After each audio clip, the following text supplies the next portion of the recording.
A gente chama de zazen, isso significa sentar em zen, meditar. Pode cruzar as perninhas conforme for confortável para vocês. A ideia é encostar as costas, se quiser desencostação. A gente balança um pouco para encontrar o eixo de equilíbrio, né? Vai deixando que o corpo naturalmente encontre esse eixo, nem muito para frente, nem muito para trás. Sente o alinhamento da coluna vertebral, a sede da vida, né? E a cervical, que é a parte nobre do nosso corpo. Sempre gosto de lembrar as pessoas que vão meditar que a cabeça pesa de 5 a 6 quilos. E o que suporta é que a cervical, então a cervical, para ela ficar ligada, ela encaixa da ossatura mesmo, né? O grande tem que se encaixar, senão a gente vai ficar com dores, né, nessas áreas. Então encaixamos a cabeça, encaixamos o ombro para trás e para baixo. A primeira coisa que a gente vai fazer um exercício respiratório, para dar início à meditação. A gente inspira pelas narinas, naturalmente, e solta pela boca. Como se fosse fazer o OM, só que a gente não tem o hábito de fazer o OM, mas é muito parecido com isso. Então, de novo, a gente inspira, sente inspirar, uma pequena pausa, depois vai soltando. Eu já comecei.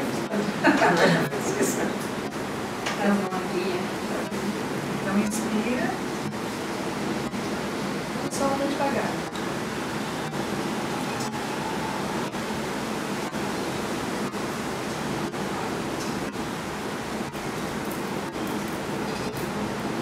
Finalzinho da expiração, uma pequena contração debaixo do abdômen. Não precisa forçar, apenas a cabeça. Mais uma vez, apenas mais uma vez, inspiramos. Devagarzinho.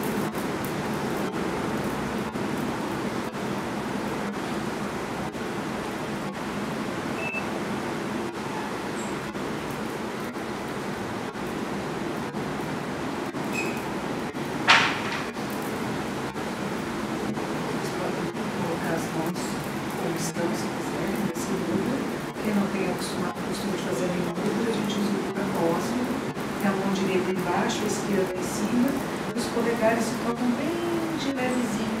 O importante é esse espaço vazio. Isto é a forma elíptica dos planetas em torno do Sol. A gente muda a posição da mão do cosmos, porque a gente diz, estamos no cosmos, mas o cosmos está em minhas mãos.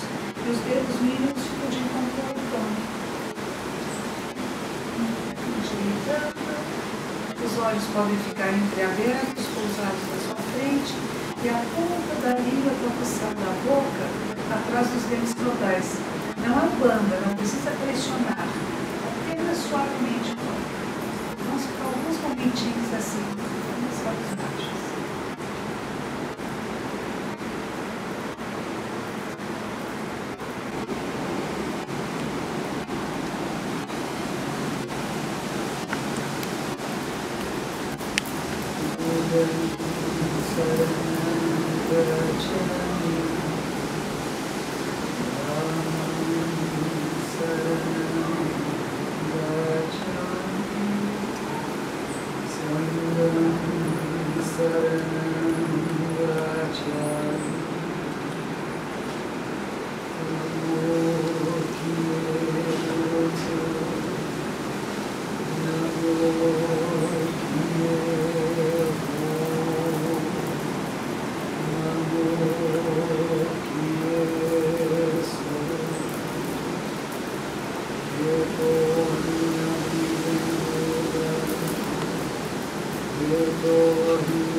que eu fiz agora com vocês, a gente chama de refúgio, abrigo nas 3 joias. O budismo nós dizemos que tem 3 coisas preciosas: Buda, Dharma e Sangha. Buda significa o ser iluminado, aquele que acordou, que despertou. Dharma significa a lei verdadeira. E Sangha, as pessoas que praticam juntas. Porque um não vive sem o outro. Nós não dizemos que existe um Buda sozinho, separado em algum lugar distante. Seres iluminados só aparecem no mundo quando são chamados, quando há invocados. É interessante isso, né? Quando há invocação, quando as pessoas querem ver. Tem um sutra muito bonito de Buda dizendo isso. Quando as pessoas querem me ver de todo o coração, eu apareço com toda a minha sangha, com toda a minha comunidade. Então, seres iluminados. Ser iluminado é aquele que vem com clareza. A gente acha que é uma coisa muito extraordinária, né? É extraordinário para a gente tirar os véus da delusão. Eu gosto muito dessa palavra delusion, que é diferente de illusion, né? Ilusão o mágico faz, né? Ele tem uma cartolinha, ele tira o coelhinho da cartolinha, e a gente não viu como é que o coelhinho estava lá dentro, a gente acredita, se quiser, né? Ele tirou do nada o coelhinho. Mas a gente sabe que não foi do nada. Estava dobradinho, que tem uma ilusão de ótica, né? Meu olhar não foi tão rápido quanto foram as mãos dele. Eu não percebi o que ele fez. Agora, se eu acreditar que ele do nada tirou um coelhinho, eu chamo isso de delusão. É diferente de ilusão, é delusão. E muitas vezes nós, humanos, estamos deludidos. Nós nos achamos separados, por exemplo. Cada um de nós é único, isso com certeza somos singulares. Essa é a beleza da vida. Mas estamos todos interconectados a tudo que existe, a todos os seres. Não tem nada separado. A ideia de separação é uma delusão, porque eu não posso pegar uma tesourinha aqui e me recordar. E dizer, olha, aqui estou eu e aí estão vocês. Ou ali está a árvore e aqui estou eu. Aí está o arco está rolando por aí, mas não tem nada a ver comigo, porque eu estou recortada as águas e eu não tenho nada a ver com as águas. Eu estou em inter-relação com tudo que existe. Tem um monge vietnamita, ele mora hoje nos arredores de Paris. Tem muitos livros dele em português, é bem interessante. Chama Thich Nhat Hanh, ou Thich Nhat Hanh, pai. E ele diz assim, nós devíamos ter uma nova palavra nos dicionários, que é interser. Em vez de eu sou, tu és, ele é, nós intersomos. Nós estamos o tempo todo interrelacionando com tudo que existe. Nada é separado. Então, Buda, quando a gente fala Buda, significa a pessoa, não só. Temos um personagem histórico, né? Na Índia, 2.600 anos atrás, parecidinho com você. Ele sentou que vai sentar na frente de Buda. Pois é mesmo, né? 2.600 de cabelo meio crespinho, assim, enroladinho, não é? Um crespão com suas ondinhas, né? Então, há 2.600 anos atrás, tinha esse menino, que era um menino rico. Ele era filho do rei.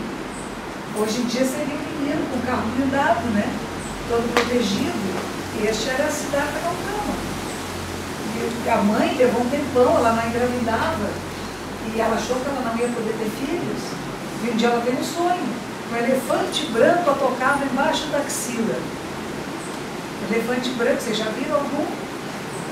Não, não existe. É uma coisa raríssima. Porque ela era uma mulher estéril. Ela estava casada há muitos anos e não tinha filhos. E ela tem esse sonho. E por quê? Pelas castas na Índia, os brahmanes nascem da cabeça da mãe. Os ksatris, que é a casta que ele pertencia, que são os políticos, os senhores de terra, os governantes, nasciam da axila da mãe. Freud jamais ia conseguir interpretar esse sonho europeu com os valores do bebês. São valores da Índia, daquela cultura. A gente tem que entender as culturas para poder conhecer o que eles estão falando. Então a ideia de que um elefante branco tocava embaixo do braço, ela vai pedir para uma pessoa que sabia interpretar sonhos, que não era o Jung também. Mas naquela época tinha quem interpretasse sonhos. E ela chama esse oráculo, e ele diz, a senhora vai ter um bebê. Ela chama, mas é possível não, vai ter um bebê sim. E dito e feito, né? 9 meses depois, o bebezinho nasce. E ela quer ter o bebê onde? Na casa da mãe. A mulher gosta de ter bebê perto de outra mulher, que já teve bebê de preferência, né? Porque a gente fica mais confortável. Essa aqui já sabe como é ter bebê, então ela pode me ajudar. E ela estava em caminho da casa da mãe quando o bebê nasceu no jardim. E aí as coisas da Índia, todos os textos indianos são belíssimos, né? Porque a realidade e a lenda, ela está junta, ela está mesclada, ela não está separada.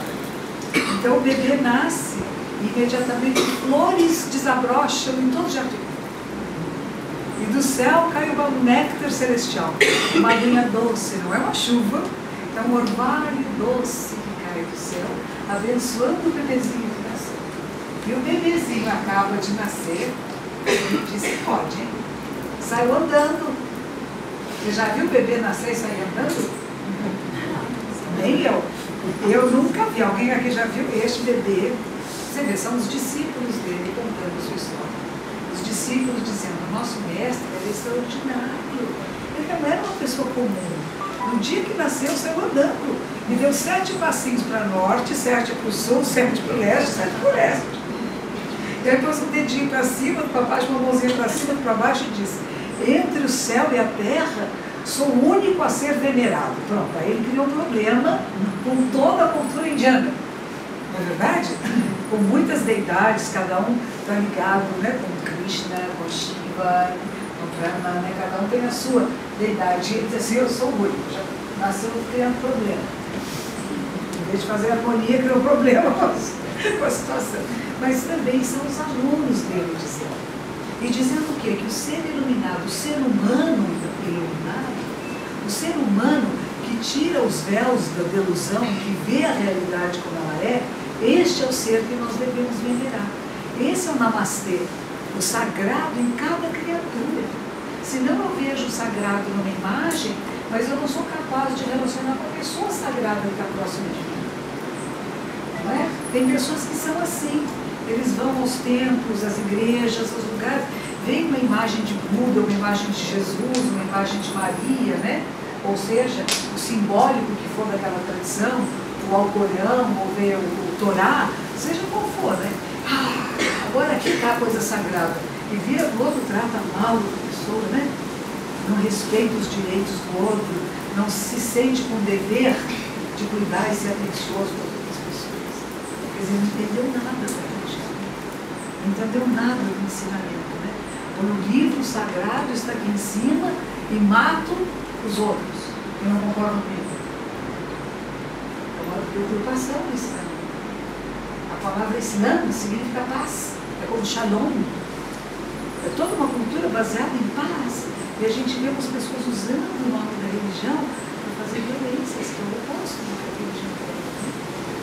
Então, quando a gente está falando de Buda, de ser iluminado, nós nos reportamos, sim, ao período histórico, há 2.600 anos passados, na Índia, esse menininho que nasce dessa família real, que é considerado um nascimento auspicioso e raro.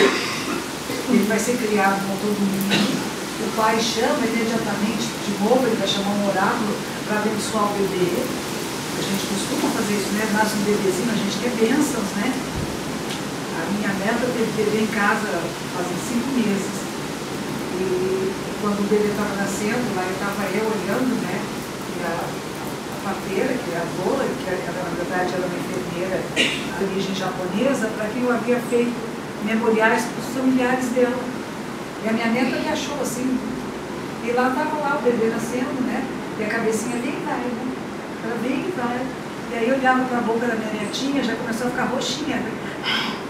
A gente fala, quando aquela boquinha começou a ficar roxinha, eu não tive dúvida, eu peguei meus livros de sutras, meus livros de ensinamentos, e a gente fala, revolver o sutra, que o vento da sabedoria esteja aqui presente, né? Então, tantos ensinamentos que não dá para você falar todos eles, nem estudar todos eles na nossa cultura. A gente estuda trechos de ensinamento, porque todos não dá. Então eu pegava o livrinho e revolvia assim com o ventinho do bebezinho que estava nascendo. E a moça lá adorou, ela disse, você precisa fazer mais partos comigo. As bênçãos, né? Aí depois os familiares vêm, as pessoas vêm. Por que o pessoal vem ver o bebê? Para dar bênção. Lembra daquela, tinha uma história, quando eu era criança, uma história muito trágica, de uma menina linda que nasceu, e todo mundo veio dar bênção, veio todo mundo dar bênção, tinha uma lá que ficou brava, que não foi convidada, e que disse assim, quando você ficar mocinha, você vai machucar seu dedo numa roca. Lembra como é que é a novela? A Bela Adormecida, coitadinha, de malvadeza, né? Vocês não me convidaram, então vocês vão ver o que eu vou fazer. Né? Machucou o dedinho, a levantia, não sei o quê. Mas tem isso, você vê, a Bela Adormecida é simbólico disso, né? O bebê nasceu, todo mundo é chamado para abençoar. É a mesma coisa, né? Então, o pai vai chamar este senhor, que ele respeitava muito, para abençoar o bebê. E ele olha para o bebê e começa a chorar. E o pai diz, mas por que você está chorando? Ele diz assim, porque eu estou muito idoso, eu não vou estar muito saudável e vivo quando ele crescer, porque ele vai ser uma pessoa extraordinária. Ou ele vai ser um político, como era o pai, e vai fazer a hegemonia da Índia, ou ele vai ser um líder religioso, e vai fazer bem incomensurável por gerações e gerações e gerações. E eu estou triste porque eu estou velhinho e não vou poder ver ele crescer. E aí o pai fala, bom, eu vou fazer meu filho ser político, é o que eu gosto. Ele vai ser um líder administrativo da minha cidade, vai ser um rei como eu. E ele treina o menino para ser rei. Nas artes, dos esportes, o menino é muito inteligente, aprende com muita rapidez. Ele é treinado para ser reizinho. Mas com 8 anos de idade, ele um dia está brincando, e de repente ele para embaixo de uma árvore e começa a fazer meditação. Ele vê uma minhoquinha, que um passarinho vem e come a minhoquinha. Aí o passarinho sai voando, vê outro pássaro maior e come o passarinho. Eu falo, nossa, qual o sentido da vida? A nossa pergunta do marido, né? Qual o sentido dessa existência? Para que vivemos? O que é vida? O que é morte? Tem sentido essa existência ou não tem sentido nenhum? A gente vem aqui para comer, para fazer sexo. Para que a gente vive? Qual o sentido da existência? O que são as divindades? Elas existem, não existem? São criações mentais? São reais? Se é uma criação mental, é real? O que é isso? Este menino tem 7, 8 anos, quando ele se põe a questionar, porque ele viu a minhoquinha, um passarinho comeu a minhoquinha, e um pássaro maior comeu o passarinho, ele estava achando tudo lindo. Ele já estava achando linda a minhoquinha. Aí é alimento daquele pássaro. Aí outro pássaro maior vem e come. Eu falei assim, nossa, nós vivemos para morrer. Alguém vem nos comer. Não é? Nós somos alimento de alguma forma de vida. E ele começou a entrar em níveis profundos de meditação e de samadhi. A gente diz que ele alcançou o 4º nível de samadhi, que é um nível profundo de meditação. E aí veio os alunos dele contar a história bonita. Ele estava embaixo de uma árvore, na sombra da árvore. E o sol foi se pondo e a sombra continuou em cima dele. A sombra não se moveu, ele estava protegido pela sombra da árvore. Ou seja, não era uma pessoa comum meditando, era alguém já que tinha uma capacidade extraordinária. Ele se casa, o pai vendo, ele se casa muito cedo na Índia, né? Com 14, 15 anos estão casando. Então ele se casa com uma menina linda, maravilhosa, extremamente feliz. Ela tem um bebê. Um menino numa sociedade patriarcalista, né? Menino é melhor, eles preferiam antigamente. A gente adora menino. Mas teve uma época que eles achavam que o menino era melhor, ele era naquela época. Então estava todo mundo feliz. Ele era feliz, ele era saudável, ele era inteligente, ele era o filho do rei, não lhe faltava nada, não tinha problemas nenhum, tinha uma esposa maravilhosa, um bebezinho lindo. E ele fala assim, como será que vivem as pessoas fora do castelo? Eu vou dar uma espiadinha, mas não de roupa de príncipe, eu vou com roupa comum. E sai escondido no castelo. E ele vai encontrar velhice, a doença e a morte. Olha que interessante, né? Ele vai encontrar pessoas idosas que não são bem tratadas como eram nós no mosteiro, agora do palácio. O palácio, e isso é hábito da Índia, quando você encontra uma pessoa mais idosa que você se respeita, você põe a mão no calcanhar da pessoa e depois põe uma surpresa. Quer dizer, você está acima de mim. Aquele que veio antes de mim está acima de mim. Um respeito profundo aos mais velhos, aos ancestrais, aos professores, aos mestres. E o senhor idoso, pobrezinho. E esse senhor vai na banca de frutas. Até hoje tem banca de frutas, tem as nossas aqui na esquina, no banca de frutas, para pedir uma fruta. O comerciante está meio bravo esse dia, fala assim, sai pra lá. E ele nunca viu uma pessoa idosa sentada. E é um idoso, coitadinho, que está fraquinho, que nem eles fazem propaganda de idoso aqui no Brasil, vocês já viram? É com uma bengalinha assim, né? Eu tenho 67 anos, eu sou idosa. De vez em quando eu quebro o pé, tal, ando de bengalinha, mas fora disso eu não ando com a bengalinha, né? Então eles acham que idoso é tudo assim. Então o simbólico daquele idoso, não é? É uma ofensa pra gente. Então é. O velhinho assim andando, mas eles falam assim, puxa, eu vou ficar idoso. Ele tem 19 anos, gente. A maioria de nós com 19 anos não pensa que vai ficar velho. O vovô, a vovó, a bisavó, né? Mas não pensa que eu vou ser esse bisavô, essa bisavó. E essa é a reflexão que eu não tenho. Que a juventude é passageira, é rápida. A vida é muito rápida. Ele fala, meu bebê vai ficar velho.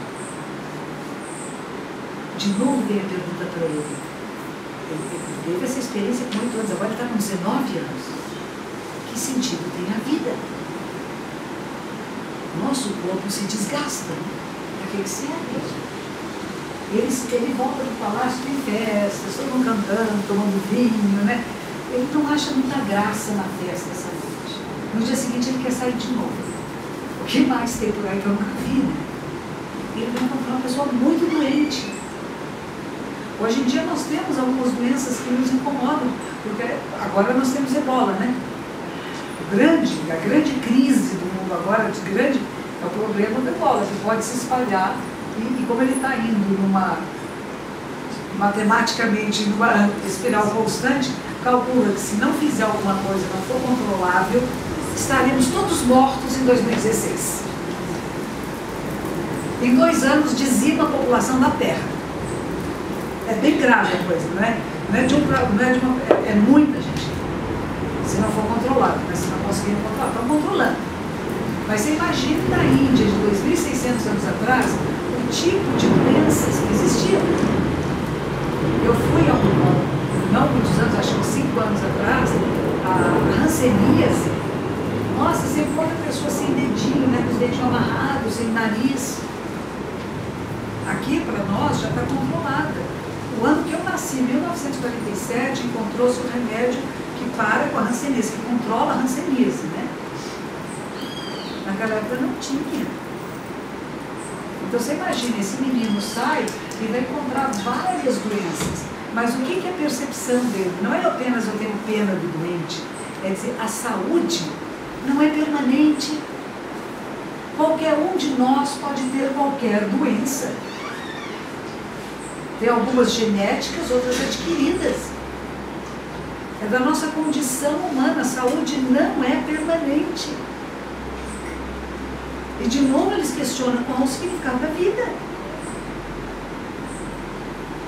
E de novo vai lá, chega de noite no palácio, está na festa de novo, né? Porque lembra, né? Não tinha televisão, não tinha teatro, era tudo ao vivo. Não tem a dança do vento, né? Os divertimentos da época, né? Cantores, etc. E ele tem agora uma preocupação filosófica, metafísica. Ele se questiona sobre si mesmo, sobre a vida humana, sobre as deidades. E ele fala, tem que sair de novo, porque isso começa a queimar dentro dele. E ele sai outra vez e encontra uma pessoa morta que está sendo cremada. Lá na Índia, a cremação é feita ao ar livre, na beira do Ganges, né? Quem já foi, já viu, né? Então, a gente derrete. põe foguinho, imagine, faz piras, né? As piras do crematório. Vocês viram, quem já foi lá viu, né? O crematório é assim, é por castas. O tipo de madeira que usa, dependendo da casta. O lugar onde é cremado, dependendo da casta. As plataformas que existem na beira do gancho, conforme tinha uma mulher brahmane sendo queimada lá, ela ficava numa plataforma aqui mais elevada. Eu tinha uma pessoa mais simplesinha, ficava ali embaixo. Né? Ele assiste essa cremação. A gente derrete, né? E depois no final dá um tapinha aqui, né? Com um bambu na cabeça, dizendo que o espírito se liberte, né? E o resto é jogado no rio, que é peneirado. Existe um brinquinho, um dentinho, bem aproveitado. Mas o nosso menino, ele não foi acostumado a ver isso, né? Ele foi muito cercado, porque disseram para o pai dele que se ele entrasse em contato com a realidade da vida, ele se tornaria monge. Se ele entrasse em contato com o que é a vida, assim como ela é, então o pai protegeu muito. Não vai ver nada feio, tudo bonitinho. E de repente ele escondido, o pai não sabia, ele vai encontrar a velhice, a morte. E a terceira vez ele foi um sadhu renunciante. Muitos na Índia deixam o cabelo comprido, se cobrem de cinzas, depende da... Tinha um que apareceu uma vez na televisão, né? Ele deixa o bracinho para cima, a vida inteira o braço secou, né? O que não usa, atrofia. Então, isso são as práticas extremas. E ele então resolve que ele vai sair de casa, que ele vai fazer práticas extremas. Ele foge. Ele é primogênito dessa família que não podia ter filhos, ele é o sucessor. Ele foge muito. Ele deixa a esposa do bebê, ele deixa aquilo que é difícil de deixar, que eram coisas que dão mal. Ele deixou uma vida confortável, ele deixou o amor que ele tinha, uma posição social. E a primeira coisa que o cavalo que ele adorava, que ele teve que mandar embora, porque o cavalo é que nem um cachorrinho se dele para todo lado, vai embora. Trocou as joias dele com um morador de rua. Imaginou você trocar sua roupa com um morador de rua? Mais ou menos isso que ele fez. E o cabelo era o símbolo da casta. Ele era um nobre, ele tinha um cabelo aqui em cima, um rabo de cavalo aqui. Então ele pegou e cortou o rabo de cavalo com o cabelo praticamente raspado. Ele disse, não vão me identificar pela casta em que nasci. Uma coisa que nós comentamos também, quando a gente vai na Índia, a gente fica muito surpreso de ver que as pessoas nos tratam como pessoas, como seres humanos. Isso quase como divindades. Seres humanos, manifestações da divindade. Essa é a ideia do Namastê, né? O sagrado em mim reconhece a sacralidade em você. Então ele corta os cabelos, eu não pertenço a grupo nenhum. E eu vou ser um sadhu, um renunciante. O primeiro grupo que ele encontra é yogis. É uma bonitinha que estamos numa casa do yoga, né? Ele encontra yogis e ele vai ficar com eles. Só que é diferente. Quantas vezes por semana vocês praticam yoga? 2? 3? 4? 5? Muito bem. Ele ficou morando com o professor. Mas de todo mundo aqui morando aqui. Morando junto, dia e noite, yoga, a vida em yoga, né? Ele ficou lá 6 anos, 6 anos morando como professor no grupo de yoga, mas ele ainda tinha uma coisa ali que não estava bem assentada, e o professor percebeu, que o professor serve para isso, né? Para perceber o outro, para ver com clareza, e ajudar, tem alguma coisa te travando, como é que eu te ajudo, né? E um dia esse professor fala com ele, diz assim, você tem tudo para ser o meu sucessor, mas tem alguma coisa em você ainda que não tá redondinho. E ele fala, mestre, eu quero fazer práticas mais ascéticas, eu quero um caminho mais rígido, este caminho aqui não está rígido o suficiente para mim. Aí o professor, eu te abençoo, pode ir. Daí ele vai. E ele vai se juntar com outro grupo daqueles que fazem muito jejum. Não é de vez em quando o jejum. É um jejum quase contínuo, de comer assim, pinhãozinho por dia. Ele fica um esqueleto, ele fica magrinho, com todos os ossos de fora. E o pai dele, vamos lembrar, o rei, está sabendo, ele está sabendo o que o filho está fazendo, está preocupado com o seu bebê. Ele mandou vários guardas que fossem lá proteger o filho e trazer ele de volta. Mas o nosso príncipe é muito sabido, em vez de voltar, convenceu os outros a ficar com ele. E todos passaram a ser ascetas. De repente, a turma toda praticou yoga. Quando ele saiu do yoga, foi todo mundo junto com ele. Aí foram todos fazer ascetismo no meio da mata. Ficaram todos magrinhos, né, sem comer, procurando. Se eu nego as necessidades fisiológicas, quem sabe eu alcance a iluminação. Essa é a intenção dele. Só que um dia ele foi levantar e caiu, porque estava muito fraco. É aí que vem o princípio fundamental do budismo, que diz: o caminho é o caminho do meio. Não é de excessos, nem de faltas. O excesso, a vida do palácio, tudo que eu quero eu faço. Agora eu quero comer tal restaurante, agora eu quero comer tal chocolatinho, né? Nós não temos isso. Indulgências. Quero isso, quero aquilo. Só fico satisfeita se eu comer a bolachinha de tal lugar. Aí eu dou voltas e voltas para achar tal bolachinha que vai me satisfazer, né? É o príncipe no castelo. Aí ao contrário disso, estou com fome e não vou comer. Estou com sede e não bebo. Eu me controlo, né? E às vezes se controla tanto que fica doente, né? Tem um limite nessa história de controle, né? De práticas ascéticas. E ele ficou fraquinho. E aí ele caiu. E quando ele caiu, ele disse assim: o caminho não é este, existe um caminho no meio, sem excesso e sem falta. Ele tomou banho, ele não estava tomando banho mais. Né? Ele achava que não precisava mais tomar banho. Você veja, o yoga vai trabalhar o quê? Purificação, tem que estar limpinho. Limpinho por dentro e por fora, não vai ficar sujinho. Né? Sujinho, eu não alcanço o céu se eu estiver sujinho. Se eu abandonar meu corpo. Se eu não pensar mais no meu corpo, ele não é importante, porque eu quero alcançar o espírito superior. Mentira! É com o corpo, é esse corpinho aqui, com essa casa maravilhosa, esse veículo extraordinário, mágico, lindo. A minha professora de yoga falou assim: vocês já imaginaram o seu esqueleto? Que coisa maravilhosa, esses ossinhos brancos, tão bem organizados, capazes de sustentar esse corpinho. E depois esses tecidos maravilhosos que cobrem, melhor do que qualquer ouro, prata, seda. Isso é o seu corpo, essa coisa extraordinária. Precisa conhecer para usar de forma adequada, não abusar dele. Que coisa preciosa que é isso aqui. E ele estava lá abusando. Aí ele falou assim: não, ele toma banho. Ele não banhava, porque ele não podia perder tempo. Ele precisava encontrar a iluminação. Imagina tomar banho é perda de tempo, né? Tem pessoas que ficam assim às vezes, né? A gente encontra eles por aí. Teve um filme interessante, é um filme argentino, chama Buda. Se vocês encontrarem, vejam, porque a história de um menino que ele começa a praticar meditação zazen, aí ele para de tomar banho, para de pagar as contas, ele está ficando iluminado. Iluminado não paga conta, né? De graça no mundo, né? Ele está de bem com todos. Ele realmente tem uma capacidade de relacionamento muito bom com todo mundo e tudo.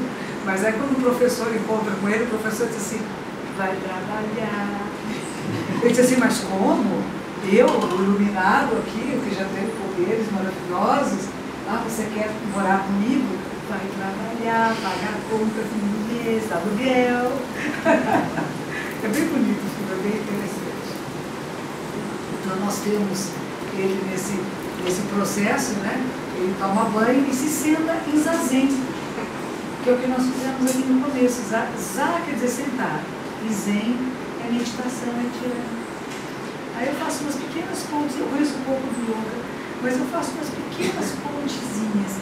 Quando eu tive, essa vez, eu só fui uma vez ainda, quando a gente estava em Delhi, tinha um templo muito bonito, ele é todo de tijolinho, vermelhinho, não sei como deixar. E tem todos os altares das várias deidades. E num cantinho andando por assim, tinha os azulejos. Esses azulejos tinham Patanjali. Patanjali era um praticante de yoga que sistematizou yoga. Tem um sutra chamado Sutra de Patanjali. E que ele vai falar coisas muito parecidas com aquilo que Buda falava, que Buda vai ensinar. Eles são quase que contemporâneos. E vai falar o seguinte, né? Que tem yamas e niyamas, não é isso? que você tem que ter uma vida ética. Aquilo que você deve estimular em você e o que não deve estimular. Por exemplo, eu estimulo o contentamento com a existência. Seja o que for que eu esteja passando, eu não perco o contentamento com essa experiência rara da vida humana. Porque ela é terminal para todos nós. Por que não apreciamos as etapas pelas quais estamos passando? Queremos que seja diferente. Quero trocar meu sofrimento. Eu tenho uma senhora que eu conheço, ela é uma comissária de bordo. E ela tem uma filha que nasceu com uma deficiência muito grave. Então, ela, entre as viagens dela e o cuidar da filha, é uma vida bem sacrificada e bem preocupante. E um dia alguém falou para ela, puxa, mas que difícil para você, não sei o quê, né? Ela disse assim, por quê? Tem um menu de sofrimento? A gente chega na vida, e aqui nem num restaurante, dá um menu para você, escolha qual é o sofrimento que você quer. Eu disse, eu estou contente com o meu. Eu não quero trocar o meu. Este me basta. Este chegou para mim por causas e condições inúmeras, porque não é uma só, são inúmeras causas e condições para que alguma coisa ocorra, e eu sou capaz de lidar com ele, com este sofrimento. Não quero trocar. Dizer, não, eu vou devolver esse prato, me dá outro. Porque às vezes a gente quer, né? Ah, não quero esse sofrimento para mim, quero outro. Não. O que chega até nós, como é que eu vivo isso? Como é que eu transformo isso? Não através de milagres extraordinários, porque o grande milagre é a transformação interior. Que é até uma aceitação que muda a realidade, porque eu deixo de lutar contra. Eu não tenho que brigar e lutar contra coisa alguma, mas eu passo a conviver com algumas coisas que eu não posso mudar. As que eu posso mudar, eu mudo. As que eu não posso, eu convivo com elas. E eu começo a criar harmonia, em vez de luta e guerra. Então, um pouquinho entra nessa história de ter o contentamento com a existência e a rinça, que é a não violência. É exatamente isso, eu não vou lutar contra nada. Porque tem expressões assim, meu pai era um homem que dizia para os amigos, chamavam para ele, como vai? Ele dizia assim, na luta. Não era lutador, né? Estou na luta. Né? É uma expressão que a gente fala e sem perceber parece que a vida é uma luta. A vida não é luta. A vida pode ser prazer, alegria de viver, com todas as doenças, problemas e dificuldades. Essa também é do meu pai, com mais de 90 anos, tinha problemas de família, ele era consultado. Ele disse assim, puxa, eu com 90 anos, que bom, né? Que ainda posso ser consultado pelas bobagens que vocês estão brigando aí.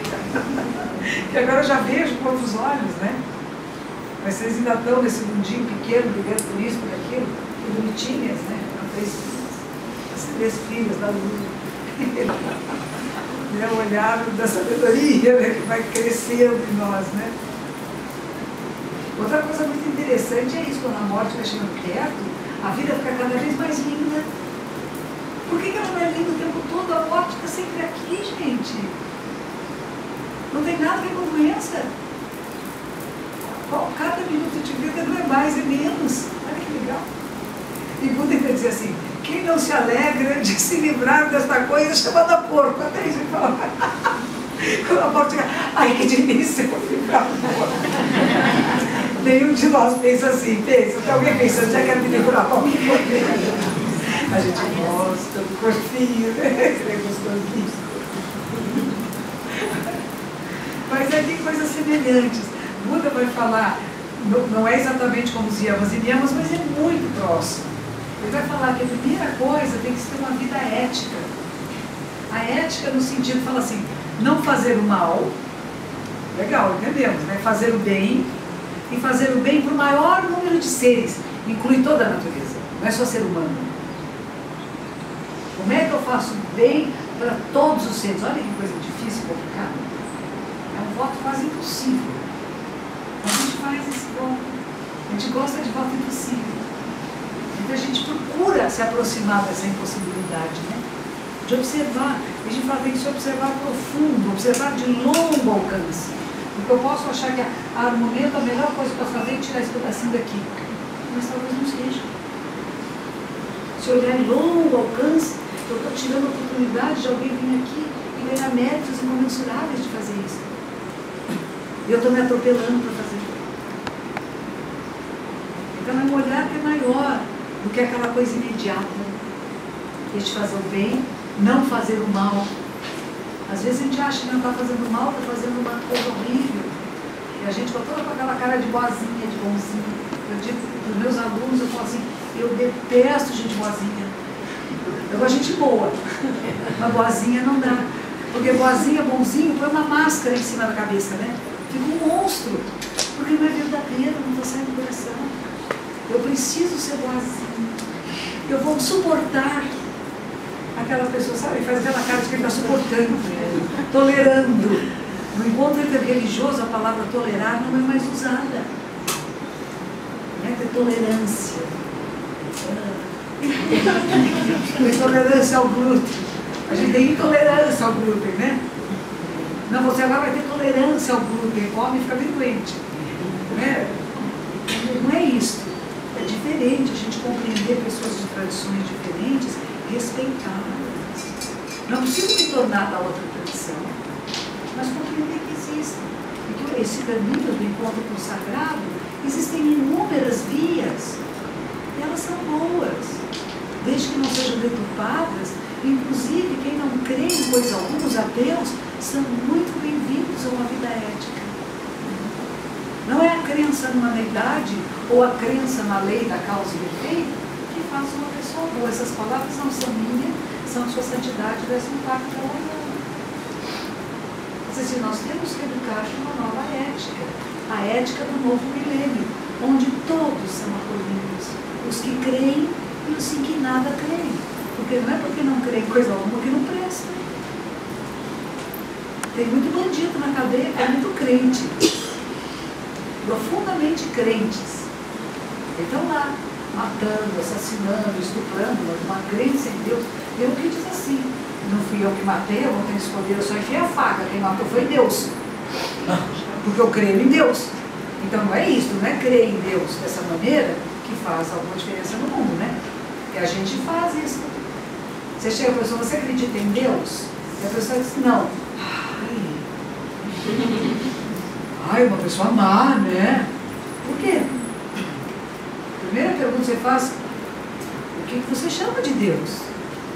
A que nome é este que você está dando aquilo que é inominável?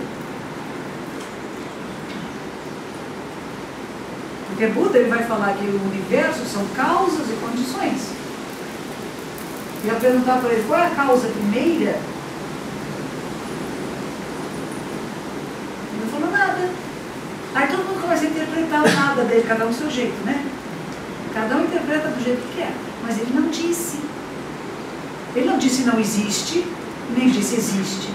No outro momento ele disse assim, a mente humana é muito pequena para compreender coisas que são muito maiores do que ela. Então por que eu preciso ficar dando nome? Do judaísmo é o que não tem nome, né? Em judaísmo você não escreve Deus, porque não cabe uma palavra. Você põe um apóstrofe, né? Você escreve God, Deus não escreve os judeus. Por quê? Porque não cabe uma palavra. E nós queremos pôr uma palavra e fechar. Olha, é isso aqui, viu? E Deus é isso que eu acho que é Deus. E você não concordar comigo? Ó. Fazem isso, né? Estão fazendo agora. Tem pessoas que pensam assim hoje em dia. Nós tínhamos isso na época do Lampião, né? Do Rio Canal. A gente cortava a cabeça deles e pendurava. Nós já fizemos isso. Nós não fazemos mais. Porque a gente cresceu um pouquinho. Um pouquinho. Coisas que nós, como humanidade, fazíamos. Eu estava no mosteiro, um motorista foi me buscar hoje, lá em Biraçu, e no caminho ele veio falando comigo, ele disse assim, puxa, como é que era naquela época, né? Em que a gente punha pessoas com leões, para lutar com leões, ficava todo mundo sentado em volta rindo, aplaudindo. Nós já fomos muito cruéis. Nós estamos crescendo como humanidade.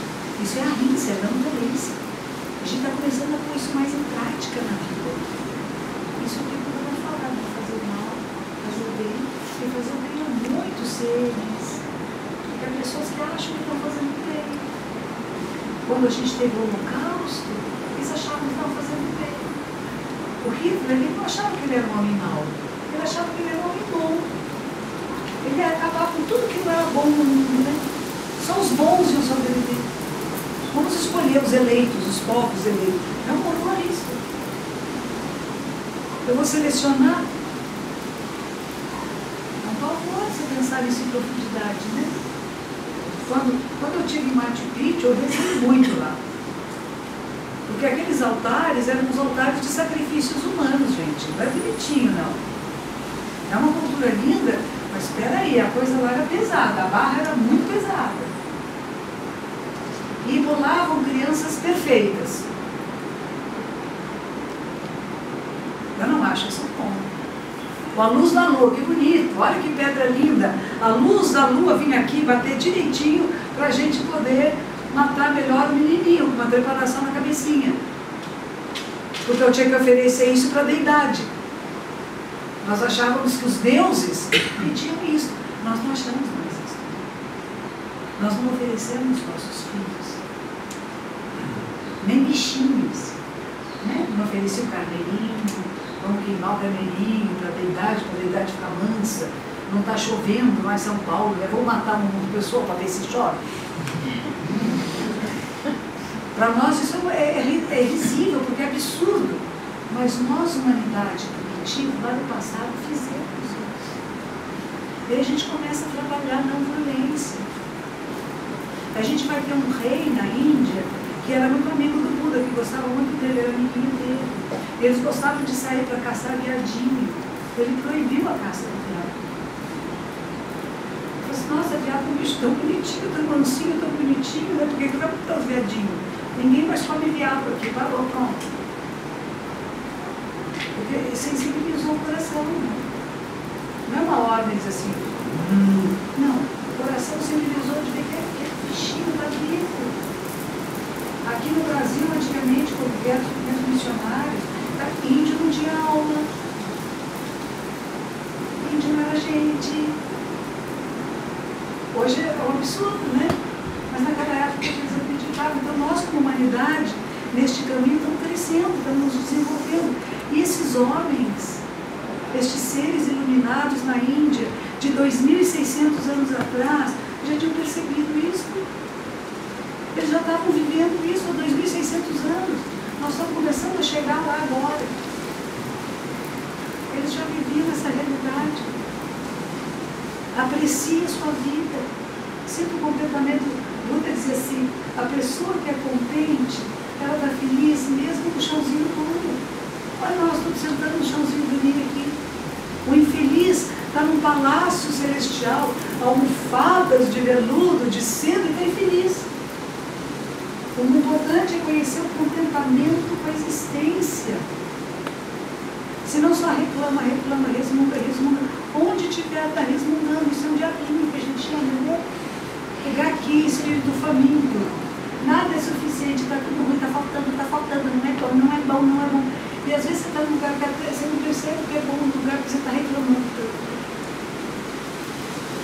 Então, nesses aspectos de yamas e nhamas, tem coisas bem próximas, bem parecidas. O budismo vai falar para não matar, para não roubar, não abusar da sexualidade. Como é que é um sexo saudável, um sexo respeitoso? A pessoa que não pensa no outro, não se preocupa com o bem-estar do outro, ao contrário do sexo não saudável, né? Aqui no Brasil a gente tem esse problema, não no Brasil, no mundo, né? Pedofilia, que doença. Não pode permitir. Na sua casa, qualquer sintoma leva para tratamento, não fica deixando acontecer, não. Depois, não, é meu tio, meu primo, meu irmão, que é isso? Tio, pai, irmão, avô, tudo está perturbado. Ela vai tratar primeiro para ficar com crianças, né? A gente tem que prestar atenção no que está acontecendo na nossa vida. Aqui, a gente fala muito dos problemas que acontecem familiares, a mulher finge que não está tendo. A vida. Veja e cure se você quer bem as pessoas que estão à sua volta, né? Não admita nenhum abuso. E também os coitadinhos dos meninos, né, são abusados, às vezes, não são abusadinhos. A liberada, abusem de vocês, abusem. Porque a gente sempre fala o contrário, né? Tem que proteger a mulher. A gente tem que proteger o ser humano. Nem o ser humano deve ser abusado de nenhuma forma, né? Temos meninas quase matam os menininhos, não conseguem dormir mais, vão fazer um esqueleto, matam. Não chega, não mais, quero mais. Isso também existe, né? Isso também existe. Mas enfim, a gente presta atenção, se não manter relações sexuais sejam impróprias. O que é próprio, o que é respeitoso, né? Então, não matar, não roubar, não abusar da sexualidade, não mentir, né? A gente procura a verdade, estamos sempre à procura da verdade, né? Não é só falar uma mentirinha que essa também não pode. Mas, o que é a verdade da existência? Essa é a procura de Buda. A procura de Buda também, né? Verdade. Devemos estar em tudo com a verdade, não com o falso. Não matar, não roubar, não usar sexualidade, não mentir, não usar drogas, não negociar drogas, não negociar nada que possa prejudicar a clareza mental. Qualquer coisa que prejudique a clareza mental não deve ser usada. Talvez você possa beber uma taça de vinho, mas você tomar 2 garrafões de cachaça, eu garanto que sua mente fica perturbada. Por mais acostumado que esteja a beber, 2 garrafas de cachaça deixa a mente perturbada. Lá em São Paulo tem uma senhora que frequenta a minha comunidade, o filho dela foi atropelado numa calçada por uma pessoa que estava embriagada. E eles começaram uma campanha que se chama Não Foi Acidente. E isso está virando lei. Porque a pessoa mata, está bêbado e guia o carro, fala, foi acidente. Não, não é acidente. Se você está embriagado, não é acidente. Porque você perde reflexos. Nós trabalhamos com o oposto disso, com a saúde mental. Nós queremos a mente incessante e luminosa. A mente é incessante e luminosa. Nós não queremos aquietar a mente. Patanjali começa dizendo aquietar as oscilações da mente. Não é a mente. Não queremos a mente morta. Não queremos morte encefálica. Meditação e yoga não é morte encefálica. A mente está vibrante. Ela está alerta, está presente. Mas não está pulando de galho em galho. Alegria, tristeza, quero, não quero. Não, isto e se aquietou. Oscilação da mente que é. Mas a mente está vibrante, está viva. Ela chora na tristeza, ela ri na alegria. A pessoa fala assim, virou zen, ficou assim, pois zen. Não ficou zen, não. Se ficou assim, ficou bobo. Entendeu? Né? A vida é excitante, é estimulante. Ela tem dores, tem tristezas, tem alegrias, tem perdas, tem ganhos. E nós temos que atravessar todos esses umbrais. E não querer criar uma carapaça assim. Agora eu já não sinto mais. Aliás, eu conheci uma moça que me contava isso. Ela era um travesti que trabalhava na rua, né? E ela falou para a amiga dela, de vez em quando eu preciso tomar uma pimenta muito forte, porque eu não sinto mais nada. Quer dizer, ela passou por tanto abuso, tanto sofrimento, tanta coisa difícil que ficou insensível. Então, de vez em quando, uma pimentinha na boca, porque a pimenta que ela sentia já na boca. Alguma coisa nós ainda sentimos, que seja pimenta. Mas é preciso. Não pode entrar num estado amorfo, sabe? Tipo, eu não sinto mais nada, porque é tanta dor, tanto sofrimento, que eu vou colocar uma carapaça à minha volta, uma proteção tão grande, que eu perco a vida, a experiência da vida. Que é muito importante. Então, esses 5 preceitos são para todos os budistas de todas as ordens. Preste atenção. E a gente fala embriagar a mente, às vezes com falsidade, com pontos de vista errôneos, a gente se engana a si mesmo. Então precisa estar alerta, esperta para perceber. Será que eu estou enganando a mim mesmo? Estou achando uma desculpinha aqui para fazer o que eu quero? E dizer que a culpa é do outro, porque a gente gosta também disso, né? Emoções. Nós nascemos com um saquinho de emoções todinhas possíveis. O que eu estimulo em mim e o que eu não estimulo? Conexões mentais. Eu tenho uma praticante na minha comunidade que ela é uma médica neurologista. E o fundador da minha ordem no Japão, ele diz assim, a prática deve ser incessante. Como eu falei, todo mundo morando aqui, yoga, mas é verdade, yoga é a vida. Não é quando eu faço yoga, eu posso ter práticas de asanas e de pranayama em determinados dias. Mas se yoga não tornar a minha vida, tem que se tornar. Está presente, está consciente, está percebendo o que o seu pé está fazendo, com a sua mão, a sua cabeça, como que você está pensando, como é que você está falando, como é que você está vendo a realidade, como é que você está se relacionando com as pessoas. Então o nosso professor também, o fundador do nosso, esse é do século XIII no Japão. Isso é a prática incessante. O coração não para de bater, de vez em quando bate mais devagar, de vez em quando mais rápido, mas ele não tem uma pulsação constante. Isso é a nossa vida. Isso é a prática do caminho, a prática do yoga, a prática do zen. Estou sempre praticando, em qualquer circunstância, em qualquer momento da vida. E esse nosso mestre ensina como é que é o banheiro. Como é que você se limpa no banheiro? Claro, yoga não me ensina também. Limpa por aqui, narizinho, pelo aqui limpinho. Corpo limpo por dentro e por fora. Consciência. Aí, depois de anos e anos, o que a gente tem? Asanas, não é? Então são posturas. A meditação, o Zen, vai trabalhar principalmente com duas posturas básicas. Uma é sentado, que pode ser posição de lótus completa. Eu quebrei o pé não faz muito tempo, quer dizer, já faz 6 meses, mas com 67 demora mais. Não é demora, mas ele vai melhorando. Já consegui subir escada, está ótimo. Mas é assim, ou você senta em lótus completa, que é a posição melhor, porque não causa nenhum, não pressiona nenhuma das veias principais e não tem adormecimento na perna. E a circulação de prana é melhor, a energia vital circula facinho no corpo, né? Então é uma posição melhor. Então tem essa, é uma das posturas que a gente faz. Outra é meia lótus, tem outra que é das bermudas, com as suas perninhas no chão, pode ser sentado numa cadeira, mas é uma posição sentada. Outra posição é em pé, a postura em pé. Que também tem no yoga, né? Como é que fica retinho em pé, bem bonitinho. E a outra é deitado. Conhece as 3 posições do ser humano? Sentado, em pé e deitado. Mas consciente. Está sentado, está consciente de como está sentado. Está deitado, está consciente de como está deitado. Está em pé, está consciente de como está em pé. A coluna vertebral alongada, a cervical alongada, os ombros para trás e para baixo. Não está triste, não está largado, né? Está vivo, está com energia. Energia circulando no corpo.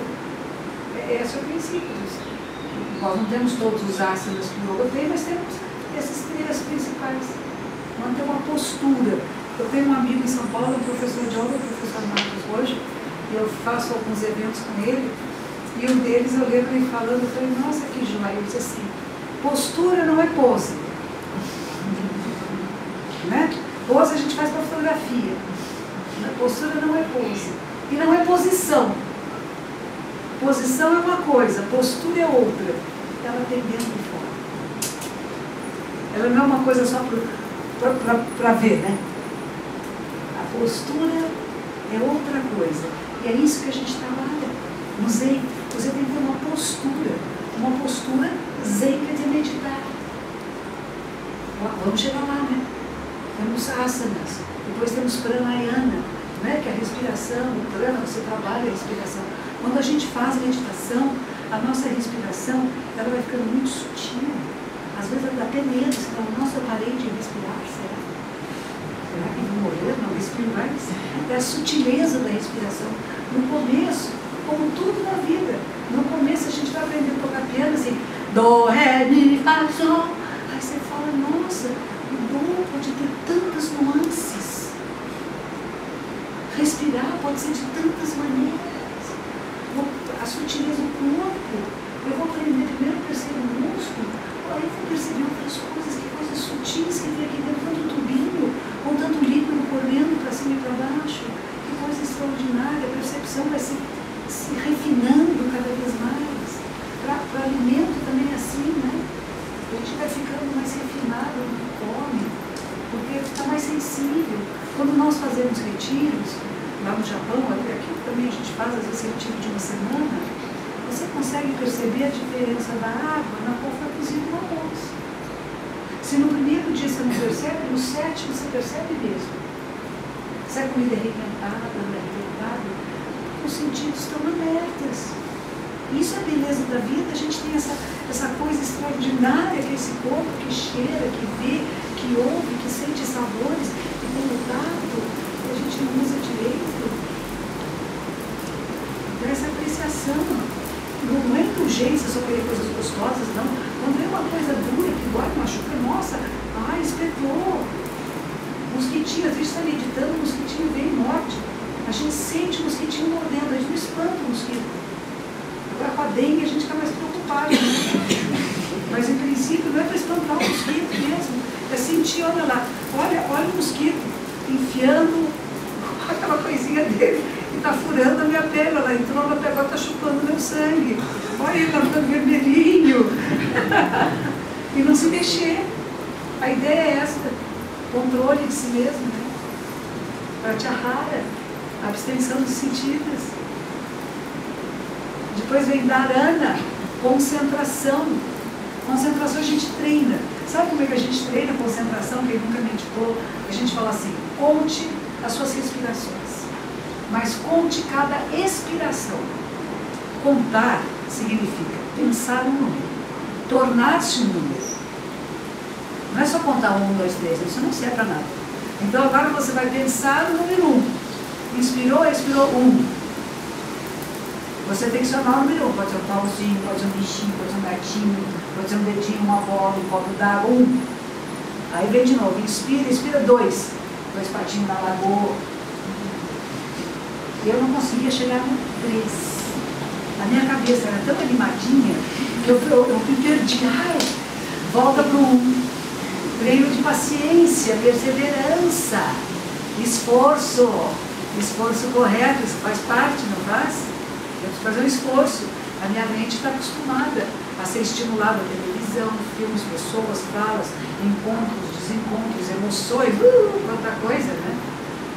De repente você aprende a concentrar. Onde eu estou na minha vida? A minha vida inteira está aqui. Todo o meu passado, que é o passado de toda a humanidade, está aqui presente em mim agora.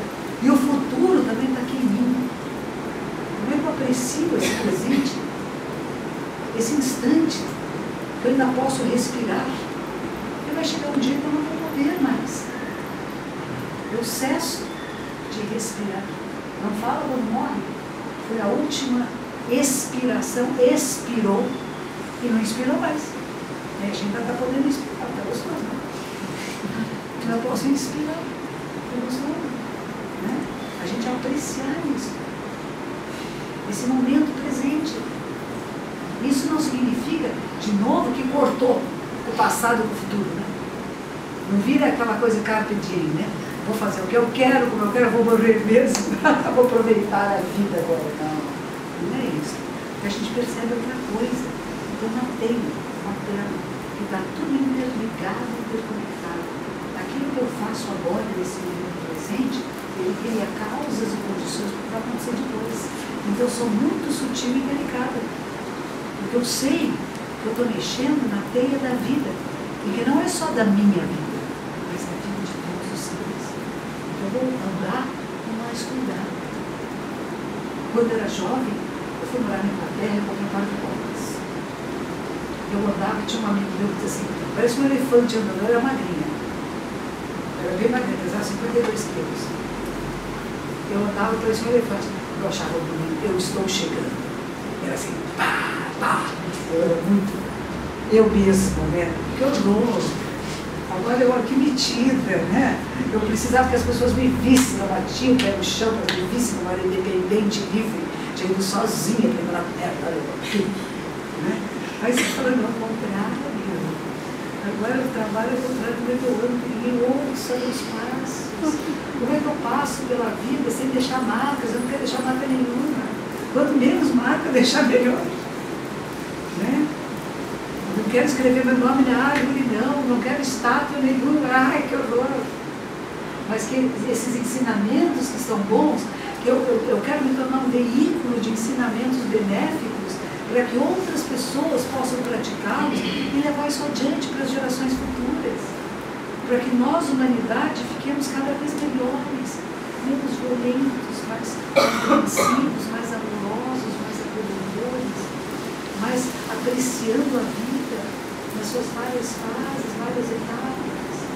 Que gostoso ter relacionamentos de harmonia, não só de briga, de luta, quem é que está ganhando. Época de eleição, se não prestar atenção, nós somos os candidatos. Nós ficamos assim, vote em mim. Se não prestar atenção, faz assim, né? Olha como seu pai é chato, eu que sou legal, olha eu aqui, ó. Eu faço coisas boas, veja as coisas boas que eu já fiz para você. Veja as coisas boas que eu me comprometo a fazer por você. Vote em mim, vote em mim. Nossa, que horror, né? É bom a gente olhar a caricatura para não repetir isso na nossa vida. A gente faz isso. Eu falo muito para quem tem filhos, muito cuidado. Aquelas brincadeiras, e sua mãe é boba. O bebê, ele é filho da mãe boba e do pai tonto. Como é que fica essa criança se a mãe é boba e o pai é tonto? Fica perdido no mundo. Não pode desrespeitar, né? É o contrário, mostra o que tem de bom. Mostra que cada um tem de bom. A gente provoca os outros naquilo que é benéfico. Eleva o que é benéfico. Falar de erro, defeito, fácil. Vamos falar do que é de bom. Não significa olho de poliana, né? Não estou vendo, está tudo bonitinho. Não está bonitinho, não. Tem coisas erradas que possam melhorar. Falamos com a pessoa certa, na hora certa, de maneira adequada, para que haja mudança. Ficar reclamando, resmungando, deixa você infeliz. A infelicidade para que a boca amarga é esta, não o corpo. Quando falar aquilo que é verdadeiro, correto, para que haja mudança, com a pessoa certa. Na hora certa. Se ele fez alguma coisa para mim que eu não gostei, eu ficar comentando com você não vai adiantar muito. Talvez esclareça para mim a minha parte sensível, que de alguma forma ele teria tocado. Mas se eu reclamo para você, ele fez isso, meu amigo há tantos anos fez isso para mim, que horror, uma pessoa péssima, você viu o que ele fez para mim? Foi isso, e cada vez que eu repito, eu fico cada vez mais amargurada. Ele não fica nada. Mas comigo, eu estou ficando cada vez com mais raiva dele, espalhando que mais pessoas ficam com raiva dele. Quando a gente foi encontrar, todo mundo vai olhar assim para ele. E ele, oi, bom dia. Ele está na dele, ele está feliz. Nem se toca, não é mesmo? Você vê? Claro, ninguém falou nada com ele, nem sabe o que está acontecendo.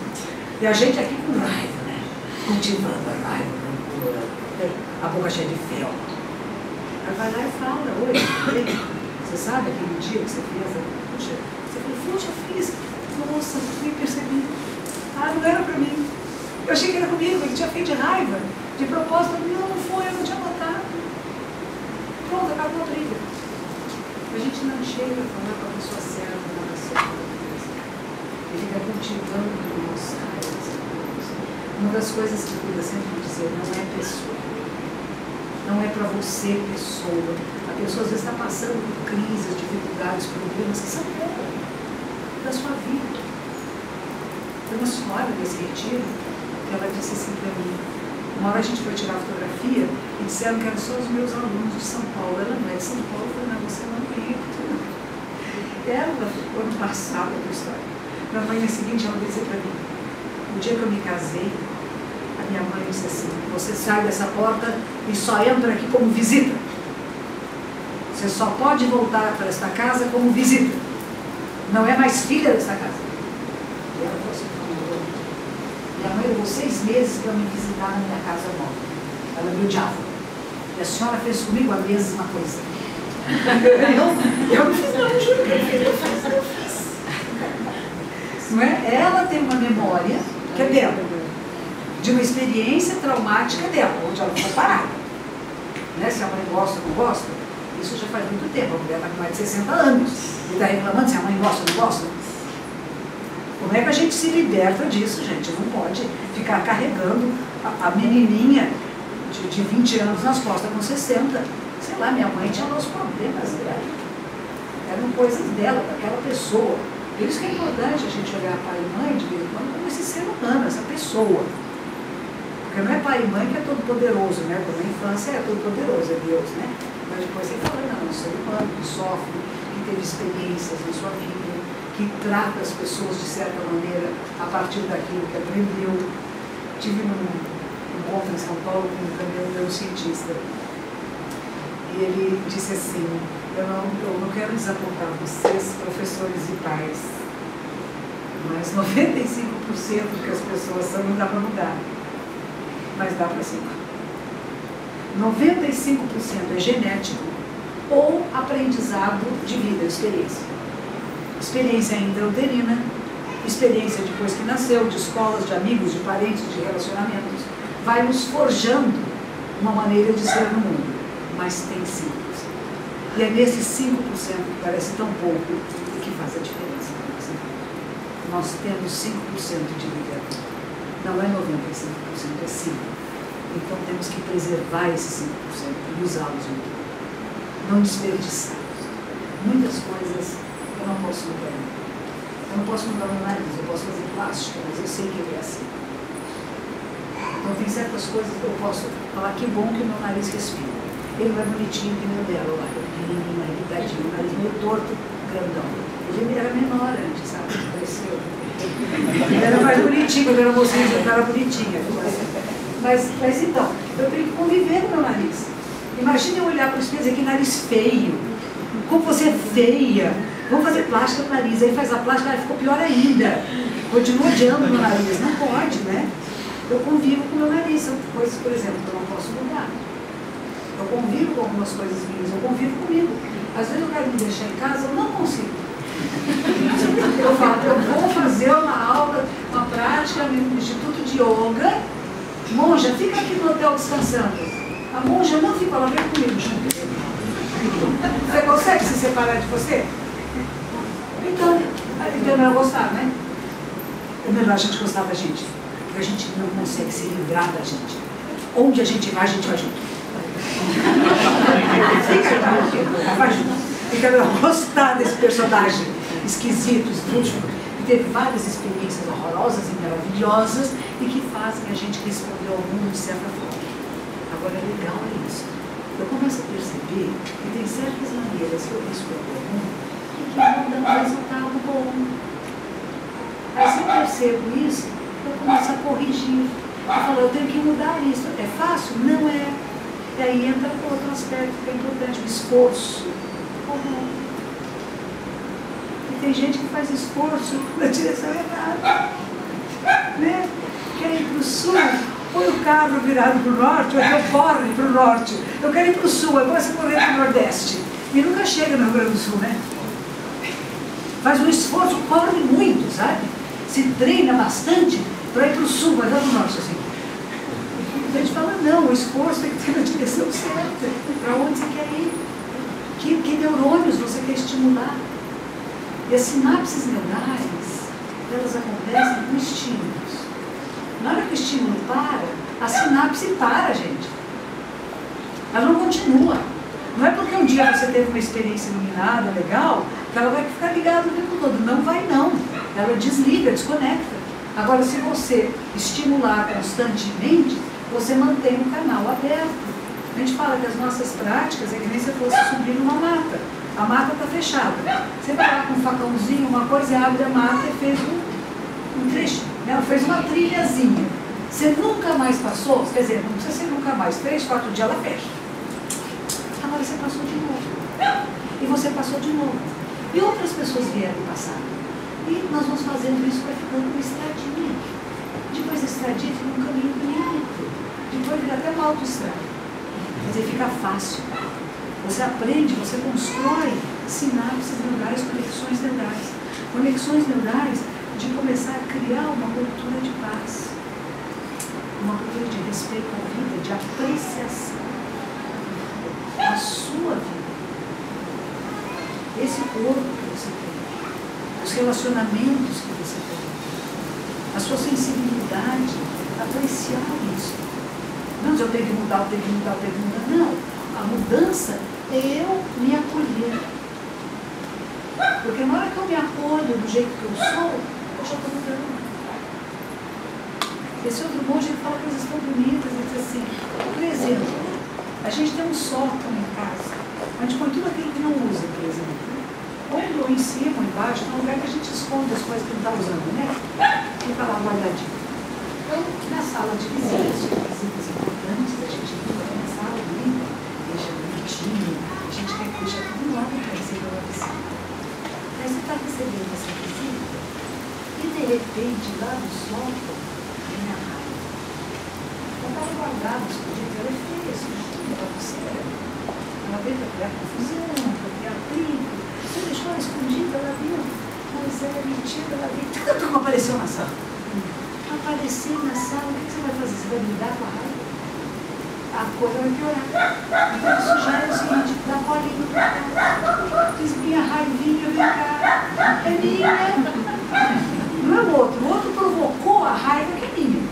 O outro foi lá no meu sótão, abriu o meu baú das coisas feias e puxou ela, mas ela estava lá, era minha. Ele puxou a raiva veio. Aí, em vez de você deixar ela solta, enlouquecida, você chama, vem raivinha querida, vem cá, vai. Você é tão bonitinha, raiva queridinha, pode dormir, ela vai dormir. É verdade isso. A gente trabalha as emoções, tem que conhecer, não é fingir. A gente tem ciúmes, não é feio. Feio é fingir que tem ciúmes e dizer não estou com ciúmes nada. Estou sim, estou com ciúmes. Aí você fala, nossa, que bobagem, não precisa. Às vezes fica com ciúmes da mamãe, todo cheio de aluno em volta. Mamãe e eu aqui, mamãe e eu. Estou com ciúmes da mamãe. Mas a mamãe é toda minha, ela dorme comigo, quietinha, é minha mamãe. E pronto. Mas, olha, isso aí até chorou de ciúme da mamãe. O bebê que chora assim. A gente trabalha com as emoções, a gente não nega, não finge. Quando eu era criança, uma vez, eu fiquei com muitos ciúmes de uma menina, porque minha mãe trabalhava fora, então minha vida inteira de cabelinho curto. No colégio tinha uma menina, tinha um cabelo lindo, um cabelo forte, farto. Eu tinha um rabo de cavalo, assim, que era aquela coisa linda, que balançava. Ai, eu tinha tanta inveja do cabelo. Aqui, que inveja, um dia eu não aguentei. Ela não era nem da minha turma. Ela estava brincando lá no recreio, eu fui lá no cabelo dela, eu puxei o rabo dela. Ela olhou para mim com a cara assim, por quê? Quem foi? E aí eu percebi que eu estava com inveja do cabelo dela. Foi o olhar dela que me disse. Porque eu não tinha nada a ver com ela, não era nem da mesma classe. Ela ficava ali. Eu achava lindo o cabelo dela. Em vez de eu chegar e dizer, deixa eu pegar no seu cabelo bonito, você não quer ser minha amiga? Na verdade, o que eu queria era isso. Mas eu não soube transformar isso. Ninguém me ensinou a fazer isso quando eu era criança. Então, com inveja não, eu acho que você é bonita, eu quero ser sua amiga. Você é minha amiga? Você é tão bonita. Talvez o contrário disso. Ela é bonita, mas é boba. Inveja. Então a gente trabalhar as emoções. Não é negar, trabalhar, saber que elas existem. E a gente muda. Isso é um trabalho incessante, de conexão mental. E aí a gente vai deixando os amargores da vida. A vida vai ficando mais doce, mais macia, mais agradável. Então, nesses aspectos, eu acho parecido, né? Então, essa concentração que eu falei de contar, isso é de 1 a 10. Seria, de 1 a 10, a gente já vazou para tudo que é lado, né? A gente volta até que chega no 10. Depois, se você consegue contar até 10, não precisa mais contar.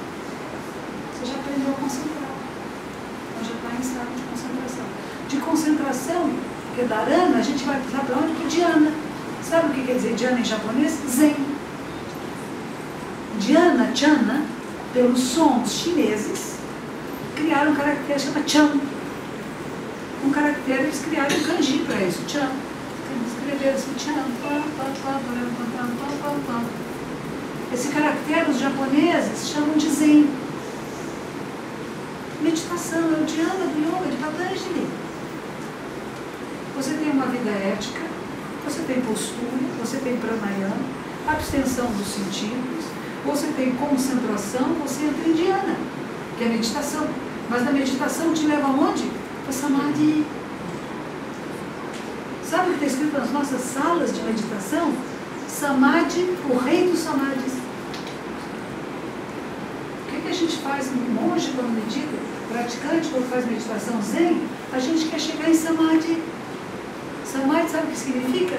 Não diferenciação. A minha mente entra no absoluto, onde todos estamos interconectados, interligados. Nesse retiro nosso superior, uma analogia que eu achei interessante, você ser como uma moeda de R$1, vamos imaginar a moeda de R$1. De um lado está escrito 1, tem valores. Gosto, não gosto, custa tanto, custa tanto. Do outro lado está escrito Brasil, é o absoluto. De um lado é o absoluto, de outro lado é o relativo, mas funcionam juntos. Há momentos em que eu vejo o relativo, valores. Isso tem valor, isso não tem valor, né? Isso eu gosto, aquilo eu não gosto. Mas do lado do absoluto, que é o samadhi mais profundo, que a gente representa até pela não-luz. A expressão nossa de noite, todos os gatos são pardos. Onde não há mais diferenciação. Nós entramos no estado do absoluto. Tudo tem o mesmo valor. Equidade absoluta, mente de equidade. Mas essa mente de equidade também sabe que tem uma mente relativa funcionando junto. Então a gente, níveis avançados de meditação, trabalha-se com 5 relações. O absoluto, sozinho. Quer dizer, tudo é um corpo só, uma só vida, tudo tem o mesmo peso. O relativo sozinho, não, cada coisa é individual, é única, é separada e é diferente. O absoluto dentro do relativo. Namastê, cada um de nós é um, mas todos somos o sagrado, é isso o sagrado em você. O relativo dentro do absoluto, dentro deste grande absoluto, desse eu maior que está aí, os nossos euzinhos todos estão. E a quinta relação é a inter-relação. Relativo e absoluto o tempo todo trabalham juntos. A gente fala como uma caixa sua tampa. Não tem frição, não tem o que forçar nada, porque está junto. E nós praticamos meditação, e eu também pratico yoga, para isso, para perceber o tempo todo o meu corpo individual, que é o corpo universo, mas que ao mesmo tempo ele é a minha individualidade, que eu tenho que cuidar e respeitar a minha mente, que eu não posso forçá-la. Se eu sentar para meditar, essa vai ter samadhi, eu vou ficar com uma dor de cabeça horrorosa e não vou chegar a lugar nenhum. Então a gente tem que ter o objetivo e tem que abrir mão, tem que entregar. Então a prática é esta. Eu tenho que fazer um esforço sem esforço. A postura não tem que ter permanência e ser confortável. Senão não adianta. Eu vou sentar aqui, eu posso forçar minha perna agora a ficar em lótus, eu vou ficar aqui todo dia dizendo, a melhor posição é lótus. Sentem em lótus. Né? E sofrendo. Não, eu não vou conseguir ficar muito tempo aqui. Aí eu sento numa posição um pouco mais confortável, eu posso ficar bastante tempo. E é isso que Patanjali fala, é isso que Buda fala. A gente encontrar na vida. Yoga da vida, o Zen da vida, a prática que é viver a nossa vida com plenitude, nos seus vários aspectos, seus vários momentos, sem lastimar, sem reclamar, sem remugar, experimentar. Eu tive um aluno, ele era um médico, começou a praticar comigo, muito entusiasmado pelo Zen. Um dia eu estou resfriado, eu estava numa clínica, o resfriado não sarava, o amigo dele disse assim, não tem paciente aqui agora, vamos fazer o exame aí. Pois o menino estava com câncer na suprarrenal. É um câncer que tem 14% de sobrevivência. Eu gravei o menino, tem 14% de sobrevivência. Aí ele foi estudar e tal, a conclusão dele, vou morrer. Continuou praticando comigo, encontrou uma médica que que aceitou o caso, porque alguns já nem aceitam, porque sabe que não vai ter jeito, mas enfim, a médica aceitou. E ela tinha tido sucesso com alguns pacientes com um determinado tipo de quimioterapia que ela começou a fazer nele. Só que ele rejeitava a química. E ele ficou um esqueleto relativo, ele ficava muito bravo, porque a mulher dele também médica, quando telefonava para ele está bem, ela dizia está. Ele falou assim, eu não estou nada, aqui na privada, vomitando, vocês não estão bem? E ele então dizia para mim assim, porque eu vomitei muito, eu vomitei não sei quantas vezes. Eu falei, olha, eu não quero saber quantas vezes você vomitou. Eu quero que quando você estiver vomitando e passando mal, você esteja inteiro vomitando e passando mal. Inteiro, sentindo cada partícula do seu corpo. Eu não quero que você fuja disso, mas eu quero que você penetre isso, porque a única maneira de você se livrar, não tem outra, não tem duas nem três, tem uma. Você se torna o que está acontecendo com você. Não luta, não briga, não quer sair. Quanto mais você quer sair, mais preso fica. Entra. Ele criou um programa que se chama Paciente. Ele começou a convocar pacientes oncológicos e médicos que trabalham com oncologia para dizer meditação. Hoje o Hospital Einstein em São Paulo tem um departamento de oncologia que tem meditação. Porque funciona, está presente no que está acontecendo. Isso não significa entregar e dizer, ai, que vem o câncer, que me devolve, eu vou salvar as células cancerígenas do nosso delas. Não é isso. Mas é compreender o que está acontecendo no seu corpo e permitir que o seu corpo responda. Sem briga. Tem um menino também que é o Vitor Caruso, ele é um praticante de yoga atualmente em Curitiba. Ele era um administrador de empresas, um jovem de muito sucesso. Trabalhava em grandes empresas, ganhava muito, tinha um carro do ano, corria, era um esportista, uma joia. Um dia ele estava correndo, voltou para casa e um pelotinho no pescoço que se tornou um pelotão, e os médicos não identificavam, finalmente identificaram, acho que ele falou que chama médico. E ele fez todos os tratamentos que a medicina faz, né? A medicina ocidental faz, e começou a fazer práticas alternativas, começou a fazer yoga, mudou a sua dieta, ele virou vegetariano, ele não era, mudou o seu ritmo de vida, ele hoje é um professor de yoga, saudável, perfeito, maravilhoso. E ele conta a experiência dele, ele disse assim, o que eu sentava quando eu meditava, eu imaginava que aquilo era como um novelo multicolorido, e que era o meu câncer. Era um novelo multicolorido e que eu ia fazendo que ele se desenrolasse e se desfizesse no universo. Visualização. É uma prática do budismo tibetano, é uma prática budista. Visualização. Visualize o que pode ser para você. Mudou a dieta, mudou o ritmo de vida, largou a empresa, largou tudo aquilo que era, ele fez com que era assim.